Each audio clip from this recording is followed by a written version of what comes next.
Good evening, everyone. Welcome to Ego, Thought, and Suffering, a discussion on the reality of our perception of suffering. It is 7 p.m. Pacific Standard Time, February 5th, and we are here live on the Awaken the World group page. And I, of course, am Garen.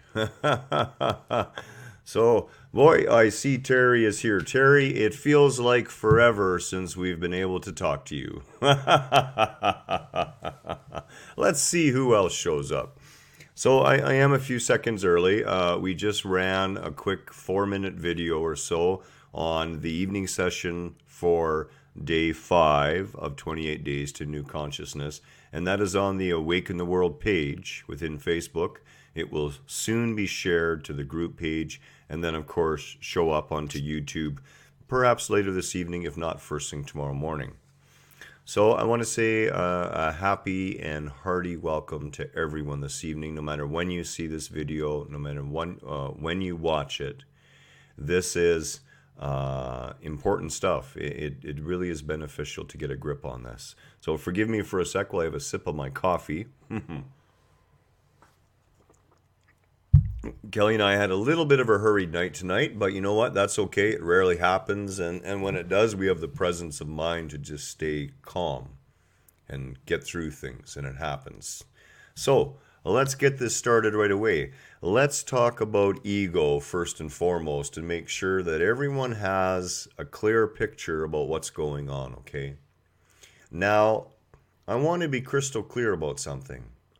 I am not a preacher. I am not sitting on a pedestal telling you that I have the right way and the only way. It's not about that at all. I am relaying to you my experience, what I have come to know through direct experience, through my 2 near-death experiences, through the many samadhi experiences I have had, and to share with you just that. It is up to you to listen to that inner self and take from this what serves you, what rings true to you. Okay? Do not, however, put me behind the pulpit and follow blindly. I would never wish that upon anyone. So now that that's out of the way and we're crystal clear about that, and I've said that, I do that about once every few months. I just remind everyone of that to be clear. Let's dive right into ego.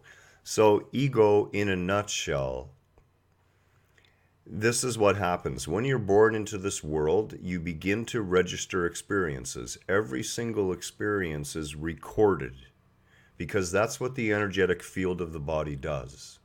It records everything. When a certain level of information input is reached, that egoic, now what we can call an egoic device, that recording machine, becomes self-aware.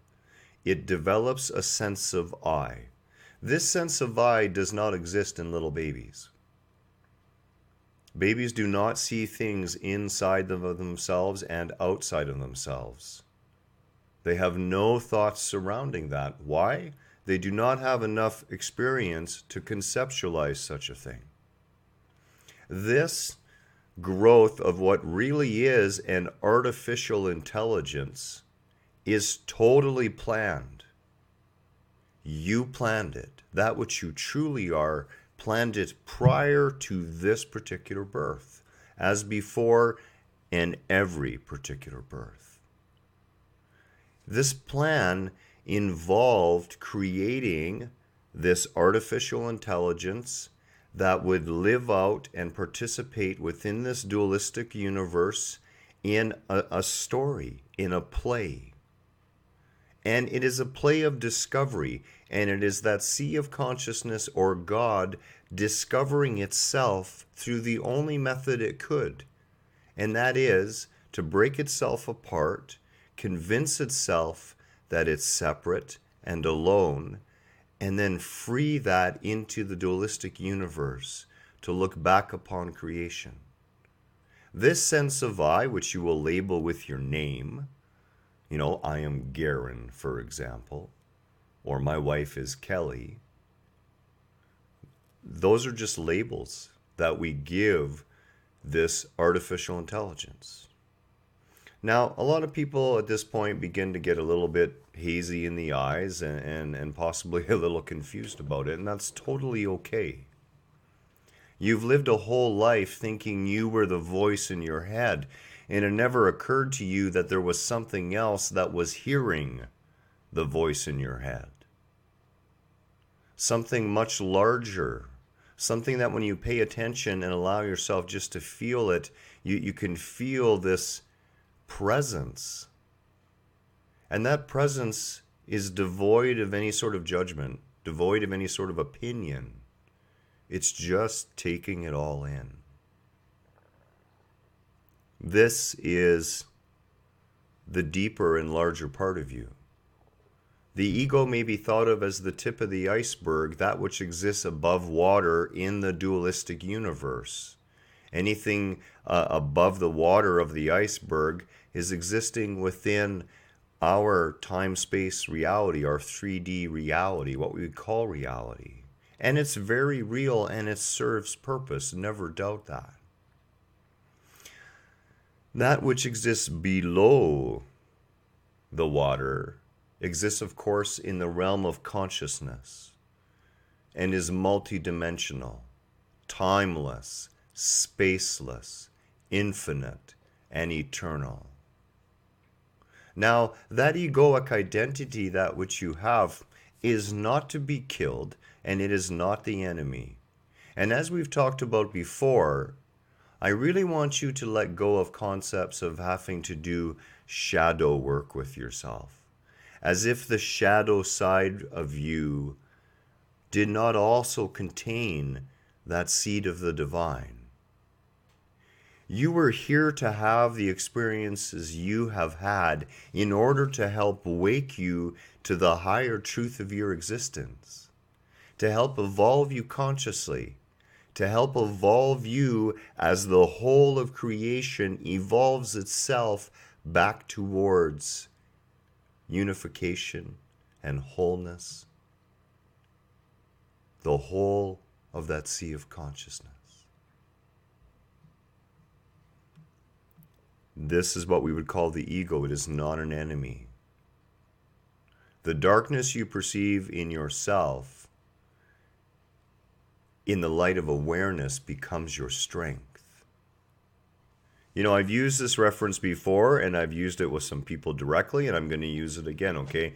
There's an episode of Star Trek, and I know I'm dating myself a little bit by this. I'm talking the original with Leonard Nimoy, William Shatner,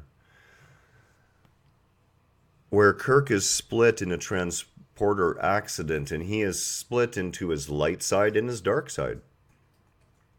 And what do we notice about the two of those sides? Well, in the episode, the light side cannot function at all. It never knows whether it's doing the right thing. It never knows whether it's just frozen in fear. The dark side, on the other hand, is lost, afraid, and alone, and because of that, angry and becomes basically insane. And if you haven't seen the video where I have the little angel and the devil on my forehead here, it's worth a watch to understand this a little more deeply. But at the end of day, yeah, right, Terry, you've never heard of that show.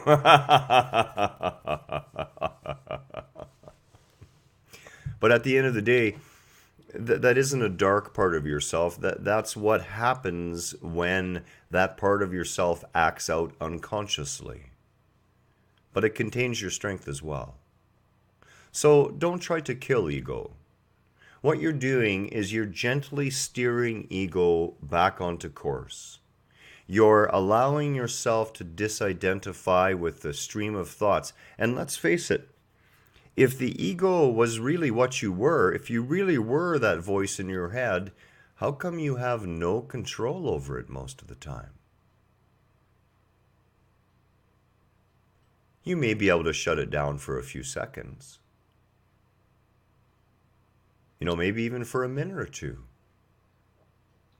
But can you tell me what the next thought is going to be? And the one after that, and the one after that? Do you have any control of the stream of thoughts that starts up when you run into situations that resemble things from your past? They are just thoughts. They belong to the whole of human consciousness because we indeed are one. You know, if you could see the world from an energy point of view, from looking perhaps from the moon, and I've enjoyed the view myself astrally, it's quite magnificent, you will notice that there is a big gray cloud around the planet. That cloud is the collective energetic memory of humanity. And we all tune into it. Like radio receivers receiving the radio channel, depending on our vibrational states, we tune in to certain frequencies within that ego structure. And those thoughts come spilling into our head, and we would call them our own, and they are not. Learning to make space between your thoughts and your reactions to your thoughts is really what this is all about. It is in that space that we empty the cup and we make room for grace to pour in, the opportunity for us to experience the wholeness and oneness and the truth of not only of ourselves, but of everyone else around us. How does this relate to suffering when it comes to ego? Well, you know, we've talked about this when it comes to dishes, okay? Go ahead and go wash the dishes and tell me who is washing the dishes. It certainly can't be that voice in your head, because that voice in your head isn't commanding your hands and telling the various muscles and nerves and other impulses, you know, electrical impulses from the brain. It doesn't have any control over that. In reality, the intention formed to wash the dishes is what causes the dishes to be washed. Yes, that's exactly what that gray coloring is. It's the collective human ego, which is not an individuated structure per se. It is a whole with all of these radio receivers, which are like, you know, Sirius satellite radio. You have to have one of their receivers, whereas a human being, you have a receiver into the human egoic field or cloud, and then you tune that receiver, and of course that's what you get flying in. So when you begin to redirect your thoughts towards positive directions, and you begin to allow your perceptions to shift, you refuse to judge, you begin to move away from judging, what you are actually doing is opening the door to pointing that transmitter in the right direction. You're tuning that vibrational state. I see that Kim is here. Hello, Kim. Nice to see you again. So when you're thinking positive thoughts, when you're thinking thoughts that are generating positive thoughts, positive feelings within the body, you know, Abraham Hicks would call it getting into the vortex. What you're actually doing is you're tuning the energetic field of your manifestation here in this 3D world, universe, in alignment with a higher vibration frequency. And that frequency, of course, is a nice feeling. It's a great frequency to be involved in. And that helps those thoughts rarefy themselves even more. You become more and more in alignment with the higher truths of your being. And when I say you, I'm talking about your egoic sense of self, because it is not the enemy. And you should never see it as the enemy. Your sense of self being frustrated at your sense of self is a never-ending trap of you fighting you. It really is all about surrendering. Just allowing those thoughts to go by, understanding they're not your thoughts. They're thoughts that you've drawn to yourself through your thinking processes and the energetic vibe that you're emanating. And don't beat yourself up for that. We all do it. You've done it unconsciously your whole life until the point that you've woken up. The same has happened for me. The same happened for every person in history and will happen for every person in history. How does this relate to suffering? And of course, let's be clear that we understand the difference between pain and suffering, okay? Because pain has to do with nerve impulses that cause a reaction that we interpret as pain. You get jabbed with a needle, stabbed with a knife, shot, you break a leg, break a finger, something's going on inside of you. Gastrointestinal pain, for example, right? One too many flaming burritos for breakfast, and you're going to feel pain. All the stuff that goes on in your head, though, about the pain, all the stuff that goes on about the burrito is actually suffering that is self-perpetrated. We perpetrate that suffering on ourselves. We perpetrate all the suffering on ourselves in life. And in reality, like those dishes, it is not really the ego that is experiencing it per se. The ego is the hard drive. It's that observer behind it taking it all in. So ultimately, this is what happens, okay? We form thoughts around what's happening, and anything that's happening is. That's it. It simply is, until we start choosing to judge it. Then we form these judgments in our head. We perceive ourselves as suffering, and then our reality shifts through our perceptions into a world where we are suffering. And if we start to suffer enough, of course, we begin to perpetrate this suffering on others, and we draw more suffering to ourselves. Why? Because we're pointing our antenna and tuning our vibrational state to draw that suffering to us. Now, that is not done out of any sort of karmic reaction or any sort of desire to punish you for wrongful thinking. It is done purely out of love. I know sometimes that can be hard to, honestly, Christ is still a kindergartner in the universe.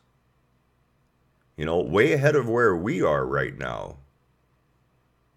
But still a kindergartner. We have an eternity of evolution in front of us. Be willing to give yourself a break first and foremost. Don't allow your perceptions about your thoughts to equate into suffering and then buy into that suffering. It's very easy to do. Why? Because it inflates the ego. It becomes rationalizations for the reasons why we do things. And it isn't real. It's a product of our mind. And it's a product of a mind that we have very little control over yet. So if you can't pay it any attention at all, pay it as little attention as possible. Be willing to ask yourself, what if I refuse to perceive this in a manner that causes me to feel suffering? Am I better off for it or worse off for it? You'll find you're better off for it. Now, the reason this is so tough, of course, is because it instantly negates you blaming anyone else for the way you choose to feel about things. Quite frankly, believe me, I've been through it, okay? I've been in a jungle jail, if you could call it that. A bamboo cage about 3.5 feet high where I could barely crouch in mud and wet and cold for days. and still not be willing to hate the people who had put me in that cage. But let me tell you, it was a path to get there. The path that got me there was understanding that anything that I chose to feel about them was in my head, and I couldn't put that on them. I didn't know what they were going through. I didn't know the circumstances that had drove them to this point. I knew so little about them in relation to me that who was I to look at my judgments and be willing to say that my judgments could be right? When we keep these things in our mind, we're able to live a more balanced life. We become less reactive, and this is where meditation comes in. What meditation does is it allows you to create that space between the thought stream and the bank upon which you stand, observing it all. In our states of unconsciousness, what happens is as the thought stream comes by, we're already standing in the middle of the stream. We're weighted right in. We're floundering downstream, paying attention to all the thoughts. Why are you giving me funny looks over there? Every once in a while, Kelly gives me a strange look out of the blue. It's like, okay, did something just go wrong on the video? Meditation builds that space so you can sit back on the bank and begin to look at that stream of thoughts and choose for yourself to cherry pick which ones you want to buy into and which ones you'd rather just allow to go by. This is said to you tonight out of an infinite love in my being for all of you as parts of the magnificent whole that we are. When you are willing to understand that you are so much more than you would imagine yourself to be, so much more than you're capable of thinking yourself to be, and then not be willing to try to kill that thinking off, but instead learn to watch it, you will begin to come closer and closer to regaining all of your power back. When you cease to blame your environment, when you cease to blame others around you, when you cease to blame yourself, and are only willing to take responsibility for you. You know, it almost sounds counterintuitive, but I'll tell you what happens. In doing that, you become far more able and open and healed and able to truly help others, to truly serve others. And I'm not saying that you're not serving others today, but I'm saying you are so much more. And you have so much more to offer. And you're the only one who can offer what you have. This is the beauty of ego that cannot be thrown out the door, that cannot be destroyed, and cannot be denied. The gift that you are in existence is that one-of-a-kind manifestation. And I'll say this time and time again. You know, as I said to one of our group members today, I often spend my evenings playing psychic whack-a-mole. You know, Shiva uses me every once in a while. I take a pretty good swing with that titanium baseball bat. And the idea is to crack you open so you see that you are not confined in the shell of your mind. You are so much larger than that. And you need to learn to balance both views. To see, if you still must, perceive good and bad, and then be willing to stand in the middle and just wait. And reserve your opinion and see what happens, see what emerges. As I've said many times in my life, I look back and those things I see as horrible, including falling out of a perfectly good airplane and breaking half the bones in my body. Stranded in the middle of a foreign coast, in the middle of a war. I didn't judge that very nicely back then, I gotta tell you. But you know what? turned out to be one of the best things that ever happened to me. And I'll never forget the sense of peace and calm that came over me as I realized I was probably going to die, plummeting in the middle of the night from nearly 30,000 feet. But by the time I realized that no, it just wasn't going to happen. But I had a view of the stars like no other.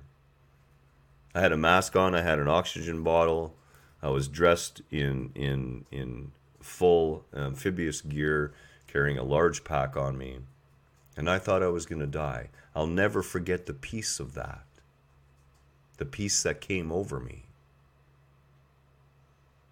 Not a bad experience after all. In a sentence, your entire existence is all about your perception of it. That's it. End of story. Choose to be willing to accept, to be willing to take it on faith that there is an infinite creative force out there that loves you so much. You can, I'm here to tell you today it's real, okay? You cannot mess this up. You cannot have a bad trip to planet Earth. You can't get it wrong. There is no damnation for you save the damnation that you would put yourself through. Let the past go. Let your concept of suffering go and begin to experiment with the possibility. Again, I'm not saying buy into me. I'm not saying that. I'm saying listen and see what rings true to you. And if you're unsure, experiment a little bit. Try it for a day. Try letting go your judgments for a day. Try practicing sitting back and just watching the thoughts and asking yourself, well, what if I don't buy into this? What then? See how that helps forward your existence, your evolution, and bring you to a deeper sense of peace. I hope I have not missed any questions this evening. Like I said, I don't really have scroll capability here. I see Jennifer came. Awesome. Great to see you too, Jennifer. And of course, we're going to have a meditation tomorrow night. Tomorrow morning on the Awaken the World page, we'll be back to our morning of day 6, 28 days to a new consciousness. A little 5 to 8 minute session in the morning and in the evening. A thought, a concept to hold within your awareness for the day to help make this process easier. Never doubt that you are surrounded by, infused, made of, part of that infinite sea of consciousness. And no matter what you see before you on the planet, no matter how you would choose to judge it, find just a little bit of space to understand that it's all okay. We're all going to make it. We're all going to stand there on the other side together and have a big laugh about our adventures here on planet Earth. Much love to you this evening. Seriously, from myself and from Kelly, and from our cat Karma. Namaste to you all tonight. Hope to see you tomorrow for the meditation in the evening on the Help Awaken page. And of course, more discussions going forward into this new year. Have a wonderful Tuesday evening.